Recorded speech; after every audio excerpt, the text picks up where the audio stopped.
plano era aterrar apenas para reabastecer.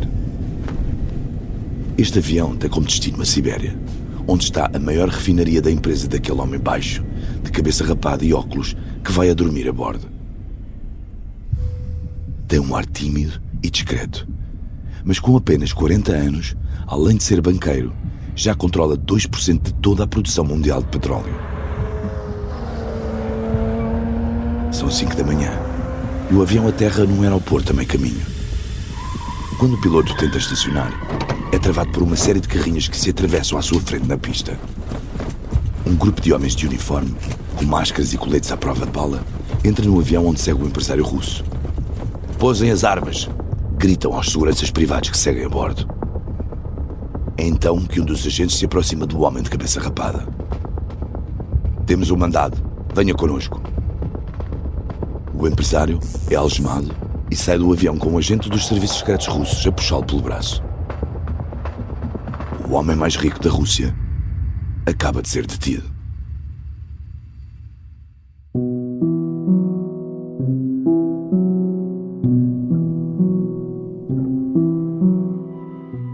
Chamavam-lhes os 7 banqueiros. A alcunha, colocada por um dos membros do grupo, era uma referência aos 7 boiardos que governaram a Rússia no início do século XVII.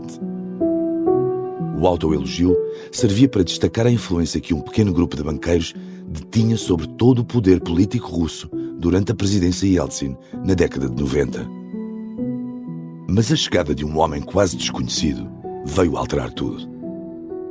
Quando Vladimir Putin é eleito presidente da Rússia em março de 2000, rapidamente deixa claro que com ele não há reinados partilhados.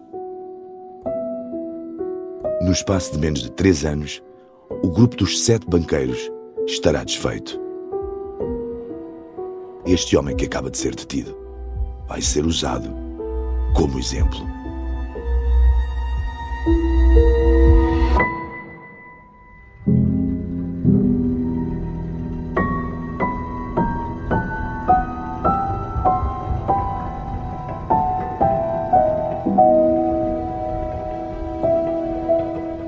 Este é Um Espião no Kremlin, uma série para ouvir em 6 episódios que faz parte dos Podcast Plus do Observador. É narrada por mim, Marco Delgado, com banda sonora original de Martim Sousa Tavares e Manuel Palha. Episódio 2. O Ganso e outros traidores. Esta é uma história real. E é o conhecimento da história que guia a Onda em direção a um futuro melhor. Vamos continuar este percurso juntos, porque a Onda tem muito para contar, mas também tem muita vontade de ouvir. Nesta viagem, os Podcast Plus do Observador têm o apoio da Onda Automóveis. Como é que o espião no Kremlin se transforma num ditador e acaba a invadir a Ucrânia? Criando uma teia de poder e guerra. No último episódio, percebemos que o primeiro passo é usar a guerra para se transformar num líder adorado.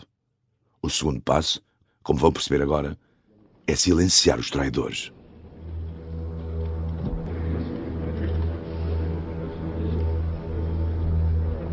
Numa manhã quente de julho, 30 homens são recebidos num dos salões do Palácio do Kremlin. Sentados naquela longa mesa corrida, estão os empresários mais ricos do país. O chá ainda está quente no serviço de porcelana do palácio, quando o presidente começa a falar. Explica que a partir de agora há novas regras. Os empresários não devem envolver-se na política. Calmo e sorridente, Putin deixa implícito que se tentarem influenciar o poder, vão sofrer as consequências. Os empresários ficam visivelmente desconfortáveis. Mexem-se nas cadeiras, trocam olhares. A maioria vai acabar por aceitar o ultimato. 3 homens, porém, vão desafiá-lo. 2 não foram sequer convidados para aparecer no Kremlin nesse dia. É um sinal de que já não são vistos como amigos.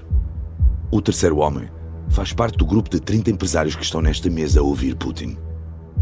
Neste momento, não faz ideia de que vai passar 10 anos na prisão.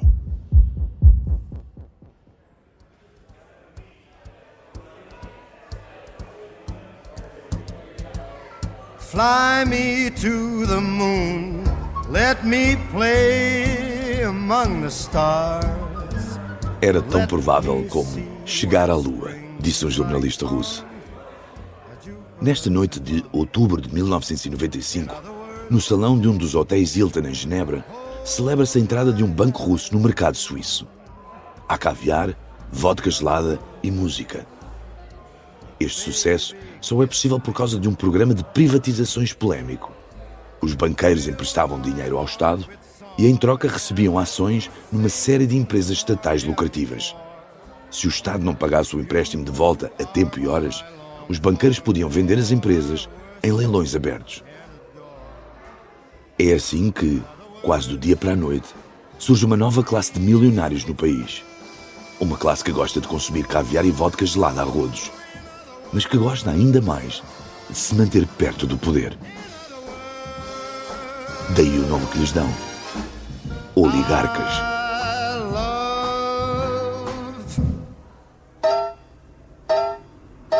You.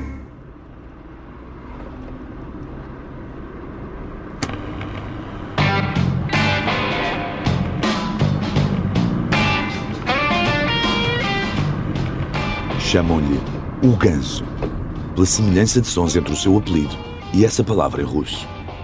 Na década de 1980, Vladimir Guzinski era apenas um taxista ilegal. Fazia dinheiro usando o seu próprio carro para levar pessoas ao aeroporto.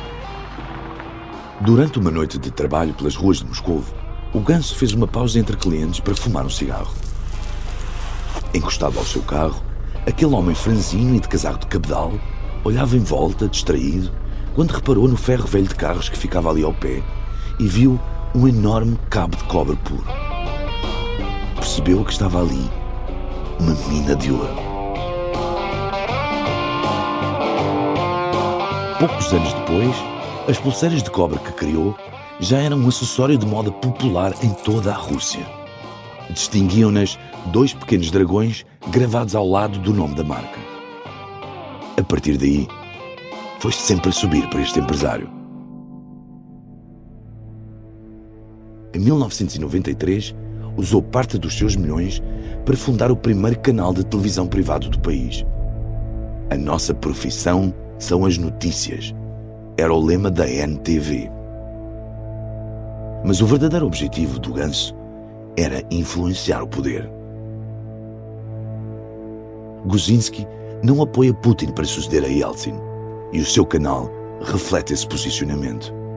Por exemplo, através de um programa satírico de bonecos ao estilo contra-informação, muito popular na Rússia no início da década de 2000.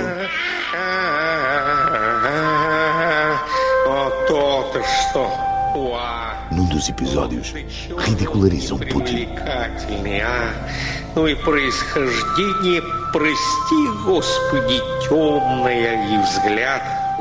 O alvo das piadas não terá gostado nada deste episódio, dizem.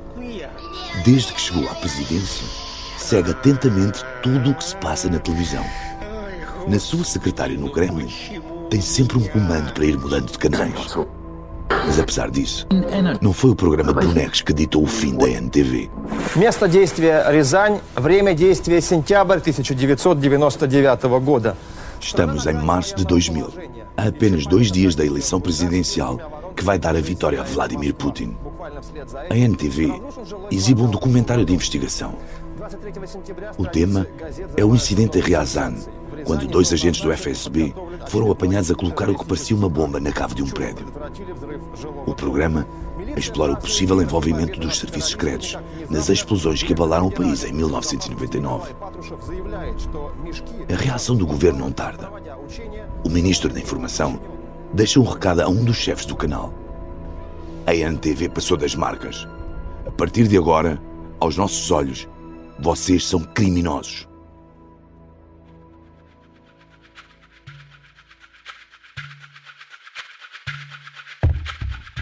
Mas Guzinski não tem problemas só com o poder político. Tem também de lidar com outros tubarões, que, tal como ele, fizeram fortunas quase da noite para o dia.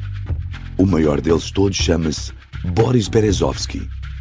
O embaixador canadiano Jeremy Kinsman era vizinho de Berezovsky em Moscovo. conta como este empresário enriqueceu. O Berezovsky recebeu uma concessão que lhe permitiu importar carros Mercedes-Benz e transformou isso num império televisivo e de muitas outras empresas. Matemático de formação, Boris Berezovsky é um dos oligarcas mais próximos de Boris Yeltsin. E ao longo da década de 90, a sua influência política não tem limites. O seu gabinete fica no Logovaz-Club, a sede da sua primeira empresa de importação de carros, no centro de Moscovo. Mas a sede é muito mais do que um local de negócios. É um salão de paredes amarelas, onde o fumo do tabaco se mistura com o barulho das garrafas a serem abertas e com o som das conversas dos que se sentam nas mesas de estilo bistrô parisiense. Há um grande piano de cauda, por vezes tocado por um velho amigo de Berezovsky, e num canto, um crocodilo embalsamado. A filha de Yeltsin, Tatiana, é presença habitual. Mas a estrela ali é Boris. Chega sempre atrasado, de mãos nos bolsos. É baixo e careca, mas o seu carisma quase maníaco transparece em cada palavra que diz. Pede desculpa pela demora e sai pouco depois, apressado, mas não sem antes trocar uma palavra com todos os que lhe interessam. Ao contrário do ganso, Berezovsky vê com bons olhos a subida ao poder de Putin. Ficou impressionado com o antigo agente do KGB. Primeiro, por Putin ter recusado quando Berezovsky o tentou subornar com um carro. Depois, por Putin ter feito questão de aparecer no aniversário da sua mulher com um ramo de flores, numa altura em que Berezovsky estava na mó de baixo dentro do Kremlin.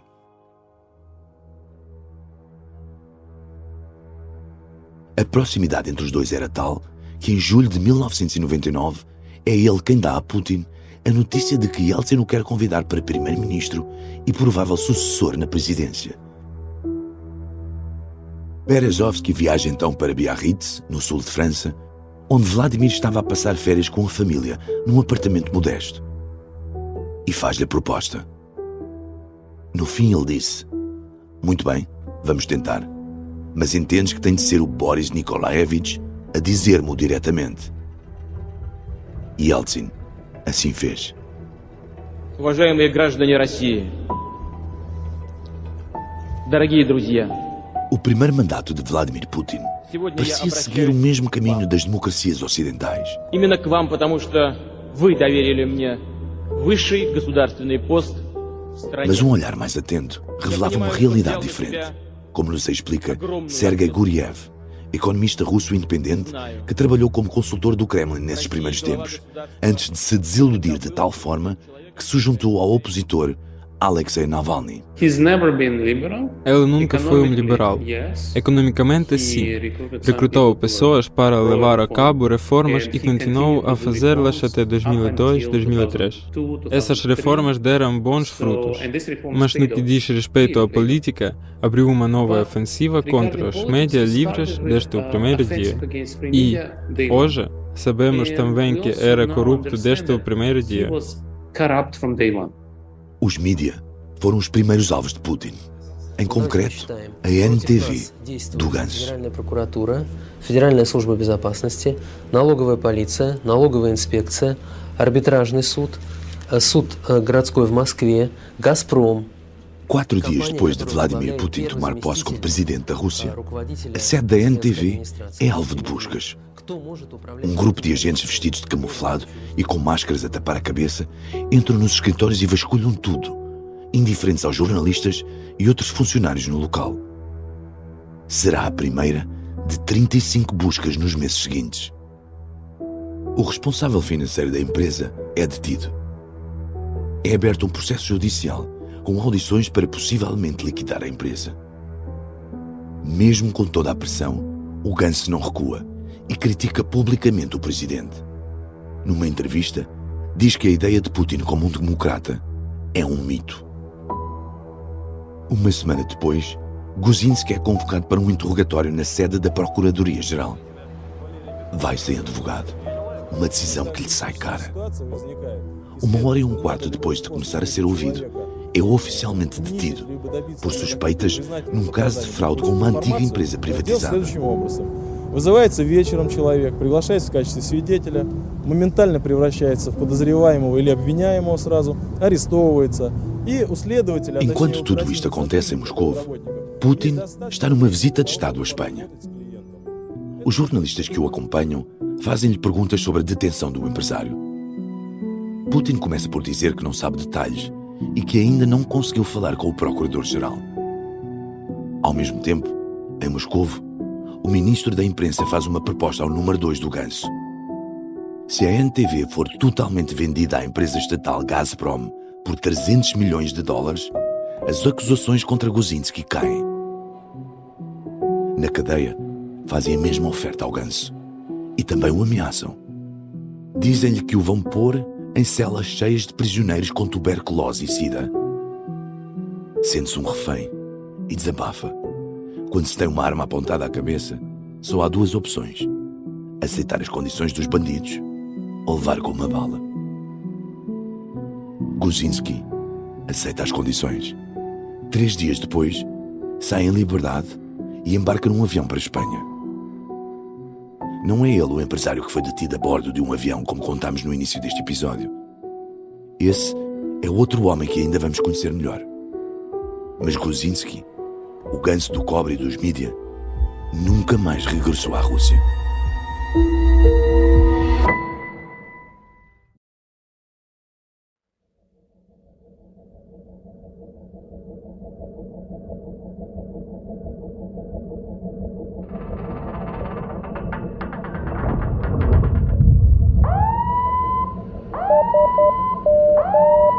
São 7:30 da manhã, quando o exercício de lançamento de um torpedo falha e há uma explosão na proa de um submarino. Um incêndio deflagra nos compartimentos da dianteira. 2 minutos e 15 segundos depois, há nova explosão. A maioria da tripulação de 113 marinheiros tem morte imediata.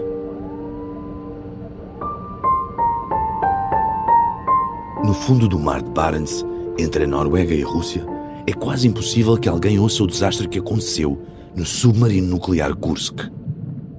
Mas as explosões têm uma dimensão tal que são detectadas pelos sensores sísmicos noruegueses.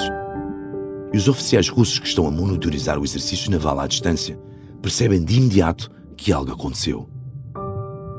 As primeiras buscas só começarão 9 horas depois.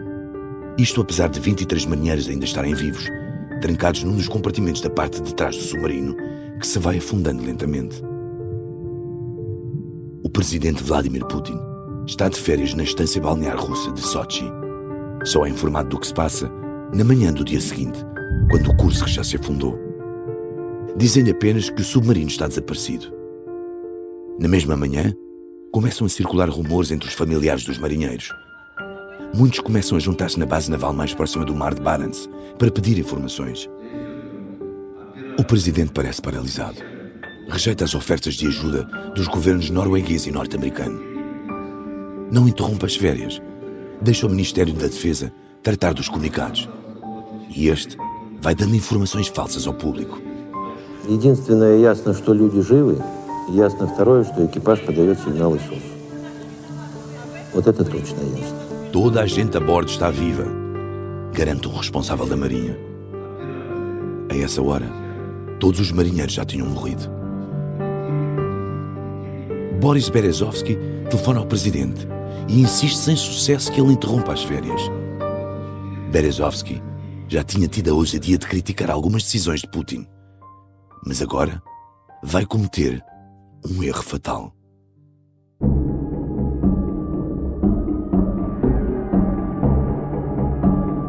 Depois de ser ignorado por Putin, Boris Berezovsky dá uma ordem a um dos pivôs do canal de televisão que controla. Não há restrições na cobertura do assunto.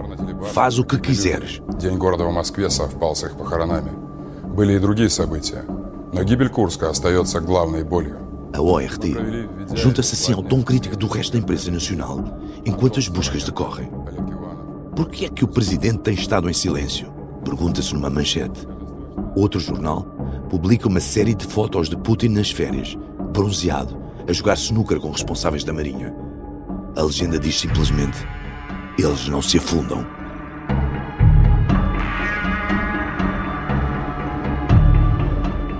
Uma estação de rádio faz uma sondagem que se revela demolidora para Putin. 3/4 dos inquiridos acham que o presidente devia estar a acompanhar as buscas no local.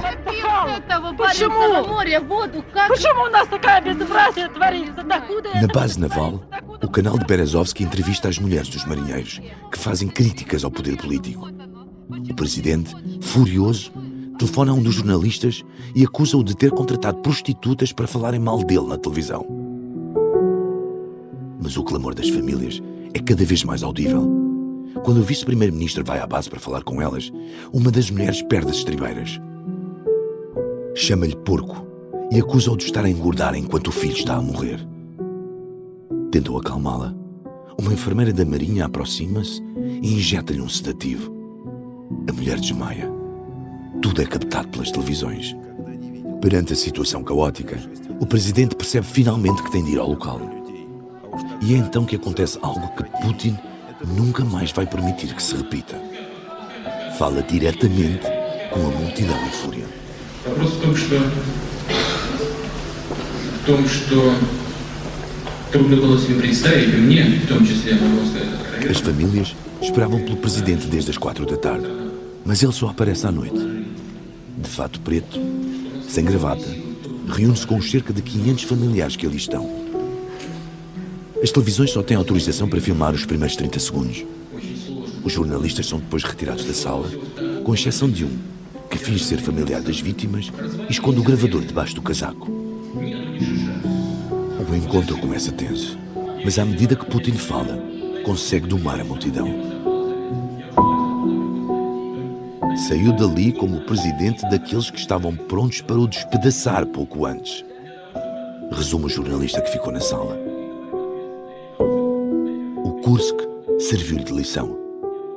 Até hoje, só aceita encontros programados, como a reunião com as mães de soldados russos a combater na Ucrânia em novembro de 2022.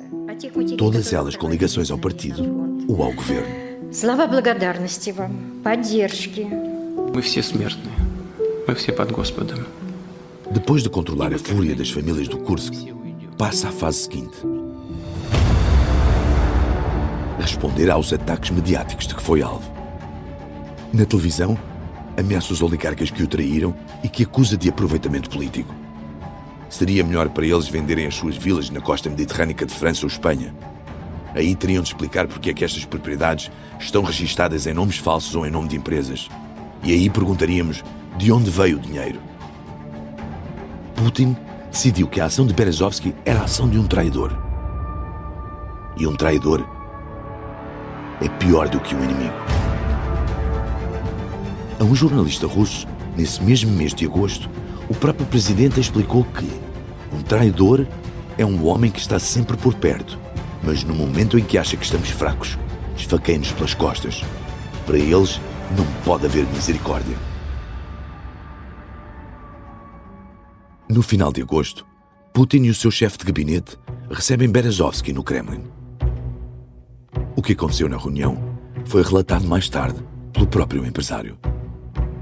O oligarca começa por dizer que defende a cobertura do acidente do Kursk por parte da sua televisão.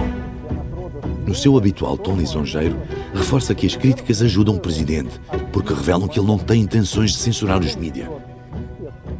Depois de ouvir Berezovsky em silêncio, Putin abre uma pasta com documentos. Começa a enumerar em voz alta uma série de suspeitas de crimes por parte da televisão que o oligarca controla, nomeadamente corrupção. Exige que o empresário entregue as suas ações a uma empresa estatal indicada pelo governo. Berezovsky confronta-o. Diz-me uma coisa, Volodya. Fazeres-me o mesmo que fizeste ao Gantz foi ideia tua? Putin responde. Isso agora já não importa nada. Adeus, Boris Abramovich. Nos meses seguintes, a Procuradoria abre uma investigação por suspeitas de desvio de dinheiro contra Berezovsky. Em novembro, anuncia que vai acusar formalmente o empresário. Mas Boris Berezovsky não é detido.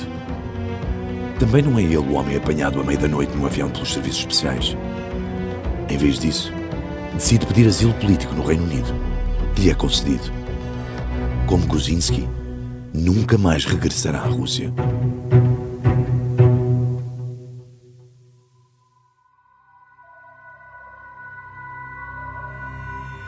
Para contar a história do homem detido dentro do avião, primeiro é preciso apresentar outra figura do Kremlin. O seu nome é Igor Sechin. Mas nos corredores do Kremlin há quem lhe chame pelas costas Darth Vader. Num dos telegramas diplomáticos norte-americanos divulgados pela Wikileaks, é descrito desta forma: Sechin é tão obscuro que há uma piada que diz que ele talvez nem exista. É antes um mito urbano, um papão inventado pelo Kremlin para incutir medo. Sechin foi durante anos uma espécie de secretário de Vladimir Putin. Era o homem que lhe geria a agenda, que lhe entregava papéis para assinar, que lhe levava a mala se fosse preciso.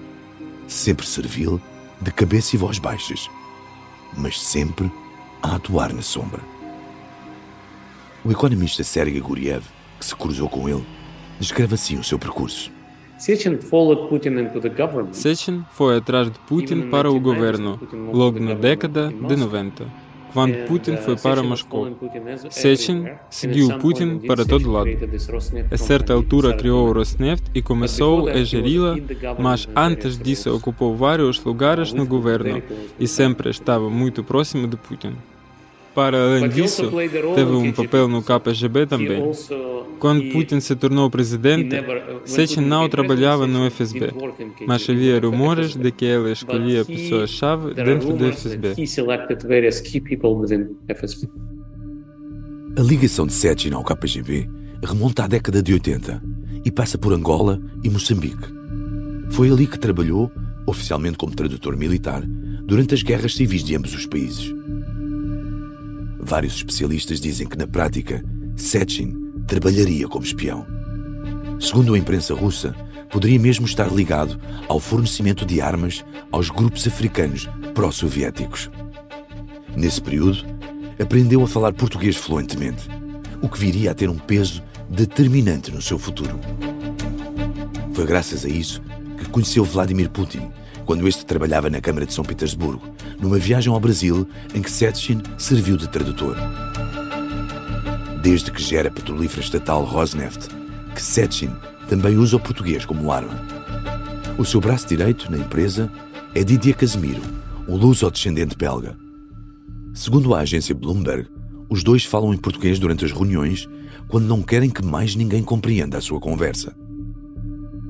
Esta empresa, a Rosneft, tem um papel muito importante nesta história. É a empresa estatal que absorveu a petrolífera expropriada ao homem que foi detido no início deste episódio. Agora, podemos finalmente revelar o seu nome. Esse homem chama-se Mikhail Khodorkovsky. E o Darth Vader do Kremlin pode ter contribuído para essa prisão. Khodorkovsky começou a sua carreira como empresário aos 19 anos, a importar e revender computadores portáteis. Mas em pouco tempo, comprou a petrolífera Yukos. Com isso, tornou-se o homem mais rico da Rússia, como nos explica Jeremy Kinsman, antigo embaixador do Canadá em Moscou. Khodorkovsky acabou por juntar dinheiro suficiente para fundar um banco e depois juntou mais dinheiro para conseguir fazer uma licitação no leilão da petrolífera Yukos. E a Yukos tinha reservas maiores do que qualquer outro ativo petrolífero no mundo, com exceção da Arábia Saudita. Creio que ele a comprou por 225 milhões de dólares. Um ano depois, o seu valor era de 10 mil milhões. Por isso, pode ver o tipo de fortunas que se estava ali a criar. O preço de compra foi um pouco mais alto. 330 milhões. Mas mesmo assim, um valor irrisório quando comparado com o que a Yukos viria a valer em tão pouco tempo. Ninguém sabe ao certo em que momento Putin passou a ver Khodorkovsky como um traidor. Mas a tensão entre os dois foi evidente numa reunião pública em fevereiro de 2003. Era mais um dos encontros habituais de empresários no Kremlin, no imponente Salão de Santa Catarina. Khodorkovsky apareceu vestido de forma descontraída, com uma camisola de gola alta, e atendeu uma chamada a meio da reunião. Atitudes de que o presidente, apreciador da formalidade, não gostou. Представление нового поколения о том, что, так сказать, им придется ожидать во время своей трудовой жизни. Mas o verdadeiro problema surgiu quando chegou a vez de Khodorkovsky falar. A sua apresentação de PowerPoint trazia o título Corrupção na Rússia, um travão ao crescimento económico.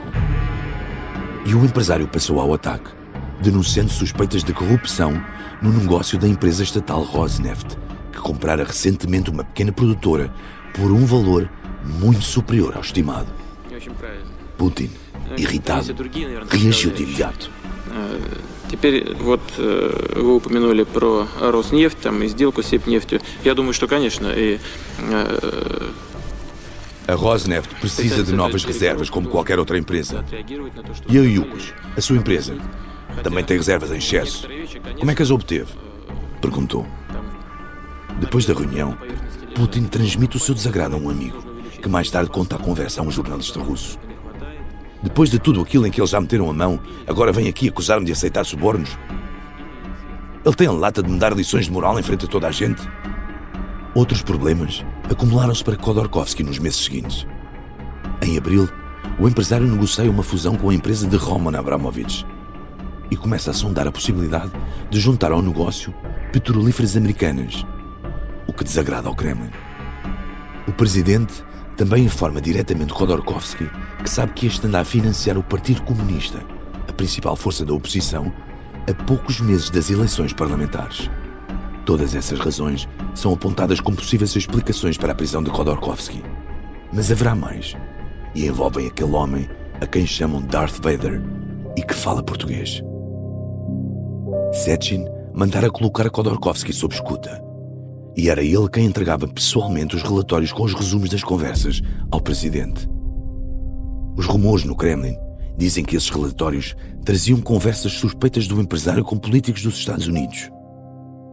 Traziam também comentários de Khodorkovsky a desvalorizar Putin. Fala-se até que o empresário teria defendido um golpe de Estado. Seria verdade? Ou teria Sechin exagerado o conteúdo da conversa? O economista Sergei Guriev diz que Putin quis fazer do dono da Yukos um exemplo. Putin viu em Khodorkovsky uma ameaça e decidiu derrubar aquele poder. Esta foi uma grande mudança. Ele disse aos grandes empresários: eu giro a política, vocês não podem interferir de todo, ou fazem o que eu digo, ou vou para a prisão. A corda costuma partir para o lado mais fraco. E na Rússia de Putin, o poder político ainda é mais forte do que o dinheiro. A 25 de outubro de 2003, apenas 2 meses antes das eleições, Khodorkovsky é acordado dentro do avião onde viajava para a Sibéria e sai algemado. É formalmente acusado dos crimes de fraude e evasão fiscal. Menos de um ano depois, a petrolífera estatal Rosneft absorve os bens da Yukos. Putin nomeia como presidente da empresa Igor Sechin, o seu secretário que fala português. Khodorkovsky passa o julgamento na prisão. Em tribunal, aponta o dedo a Sechin. Diz que a destruição da Yukos foi maquinada por certas pessoas influentes para controlarem a empresa de petróleo mais próspera da Rússia. Não lhe vale de nada fazer esta denúncia. É condenado a 9 anos de prisão numa colónia penal. O caso de Khodorkovsky provocou um abalo naqueles primeiros anos da presidência de Putin, explica Sergei Guriev, economista que chegou a trabalhar como consultor do Kremlin. Foi chocante. E foi um ponto de viragem. Trouxe uma atmosfera diferente. Na altura da detenção de Khodorkovsky, era impossível imaginar que ele seria detido. Era impossível imaginar que ele ia passar anos na prisão. Pensemos nos outros oligarcas. Guzinski foi detido e libertado ao fim de uma semana. E depois Putin chateou-se como Berezovsky, mas não o pôs na prisão. Por isso, isto é completamente diferente. E quando Khodorkovsky recebeu como pena vários anos de prisão, tornou-se óbvio que as regras do jogo tinham mudado. Hoje em dia, uma prisão como a de Khodorkovsky não surpreende. 20 anos depois daquele momento, é habitual surgirem notícias de pessoas a serem condenadas a 5, 10 ou 20 anos de prisão na Rússia, apenas por condenarem publicamente a guerra na Ucrânia. Red square, red jacket. Mas em 2003, ainda era possível acreditar que Vladimir Putin iria colocar a Rússia no caminho da democracia. Of course it's going to go down well here.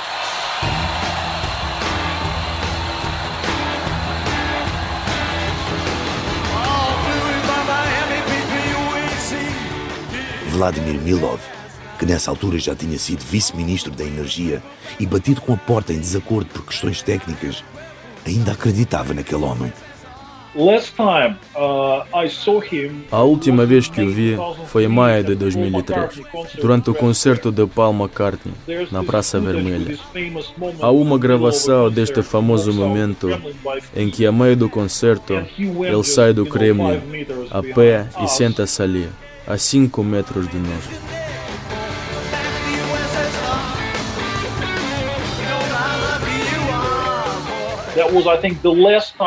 Foi a última vez que tivemos uma ilusão de normalidade sobre o futuro da Rússia, porque semanas depois começaram as detenções no caso Yukas, e aí ficou muito claro que caminho estávamos a seguir.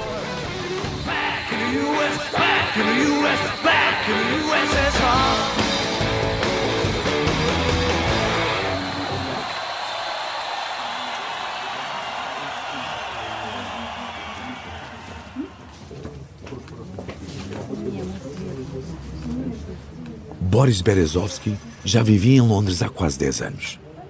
Costumava dizer que escolhera ser um imigrado político em vez de um preso político. E em 2012 decidiu usar a justiça britânica para ajustar contas do passado. O empresário estava na loja da Dolce & Gabbana da Sloane Street quando o seu condutor o avisou de que o homem que procurava estava na Hermès, umas portas abaixo. "Traz os documentos", grita Berezovsky para o condutor. De seguida corre rodeado pelos seus seguranças rua abaixo. Ao chegar à Hermès, é barrado na porta pelos seguranças do homem a quem quer entregar uma intimação para ir a tribunal. Seguem-se empurrões entre as duas equipas de segurança. No meio da confusão, Berezovsky consegue furar e entrar na loja. Ao ver o cabelo branco do homem que procura, corre na sua direção, de braço estendido, para lhe entregar os documentos. "Tenho um presente para ti!" gritou. O outro recusa pegar no envelope. Berezovsky atira-o aos seus pés e sai porta fora. O homem fica parado. Chama-se Roman Abramovich.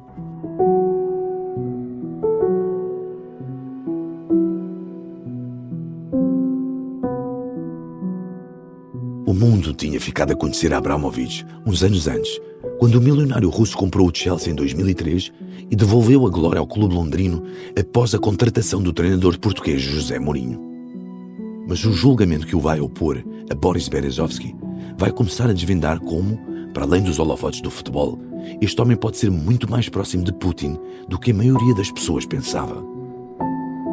Ele é essencial para Putin conseguir esconder uma das coisas mais importantes para o presidente russo: dinheiro. Muito, muito dinheiro. Só que essa é uma história para o próximo episódio.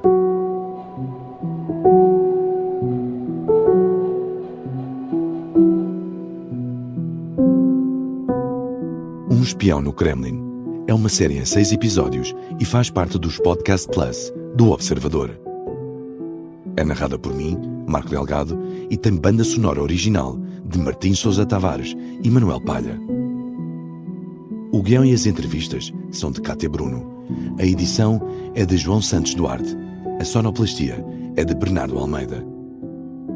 A coordenação é de Miguel Pinheiro, Filomena Martins, Pedro Jorge Castro, Ricardo Conceição e Sara Antunes de Oliveira. Neste episódio, ouvimos ainda as vozes de Vadim Polyazovoy, Austin Bush e David Zakharov, agenciado da Sonder People. Ouvimos também sons históricos retirados do YouTube e da televisão russa NTV.